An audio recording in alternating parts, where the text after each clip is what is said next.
Hey everyone, I'm Robbie, also known as Firestorm185, and welcome to Blender. Me and my friend Woarel have been thinking for a week or two that it'd be cool to make a series of Blender tutorials for Scratch to help get people started using 3D modeling and animation software. And I decided to start today because I got a question by another friend of mine on my profile asking me how to animate a rig. I thought it was a good place to start, so why not? So here we have our little guy named Stiffy the Stickman. I named him that because he's really low poly and just doesn't have a lot of, bendiness, so he's kind of stiff. But that's besides the point. Anyway, he has a custom bone rig that I modeled for him, and forgive me for I'm using Screencast-O-Matic and it's kind of low on the frame rate sometimes, but I made a custom bone rig for him because that's how I learned through a tutorial on YouTube. I didn't use Rigify. If you want to use Rigify, ask me and I can link you to some great tutorials on YouTube on how to use Rigify to get your rig up and running really fast and easy.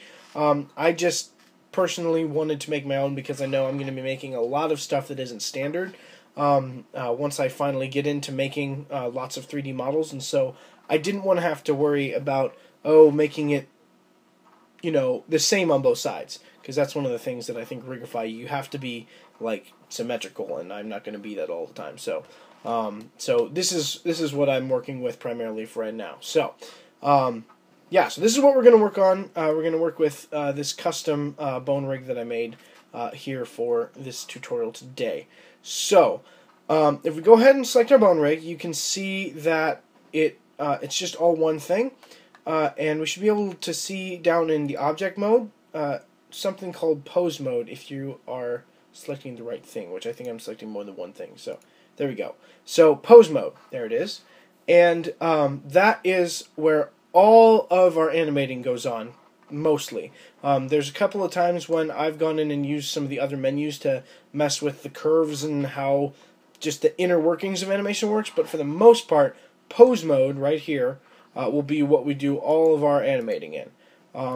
And so if you want to, you can use this little tab down here to get to it, but I find it's much easier to use the buttons Control and Tab at the same time, and it brings us right into there as well. So that's how I normally do it. It's just a cool little keyboard shortcut, and it's way easier than trying to do it on my own. So okay, so that gets us into pose mode, where all the animation happens. And if you have an IK rig, which is what parts of this is, then some of your bones will be yellow, and you'll have these little things out here. And if I go down here, you can see this little thing underneath the foot. And that is actually one bone that controls my entire foot. You can see I can move it all around with that. And that controls everything. So if I try and move this by itself, you can see it just rotates around that point because it's parented all this stuff. So everything down here is parented to this, and so this rotates everything, this moves everything. So that's what those are for. If you don't have one, don't feel worried. You'll be fine anyway. But yeah. Unlike in object mode, as you can see by what I've shown you already, in object mode, it's just all the animation rig, the bone rig is all one thing.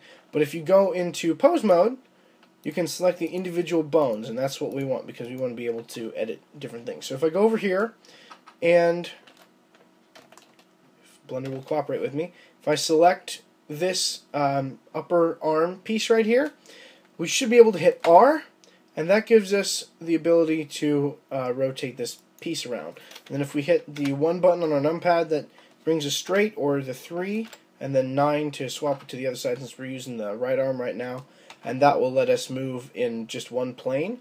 But if you want to do it while you're still in 3D like this, you can always hit the R and then the X, Y, or Z buttons, and that will make things twist around as well.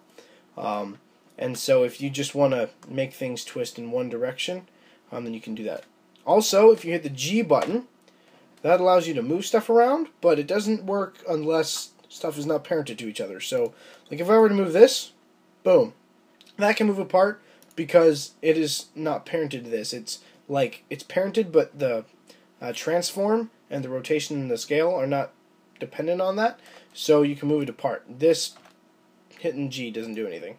So we don't normally use that when doing model stuff. So we just use the rotation, which is R. So if we want to then get, as my friend wanted, if we want to get the arm to look like he's putting his hands in his pockets, then what we have to do is we have to go here, and we want to put it out a little bit, and then we want to put that one in, and then since I don't have pockets on this guy, I'm just going to have him, and you can see, because it's an imperfect, just a test rig, it's not 100% perfect bending, but yeah, you can see it gets really bad there for a little bit. But yeah, he's got muscles, but that's okay. So you can see, like, if he was wearing pants, and we can scale that down, make it really tiny, make it look like he's got his hands in his pockets, and then put some cloth over that, and that would look like he's got his hands in his pockets. So we can do that on the other side too, just really easily. I'm not going to do it here because I just showed you how, but that's the basic premise of it. And then you can do all sorts of other stuff with it as well. So that's just the basics of how to pose with a animation bone rig. And in part 2, I'll be showing you, based off of all the skills we learned here, how to then go and use that to make an actual animation with keyframes and all that sort of stuff. So stay tuned. I'll be coming out with that one here soon. And thanks for watching, guys. Have a swicked day.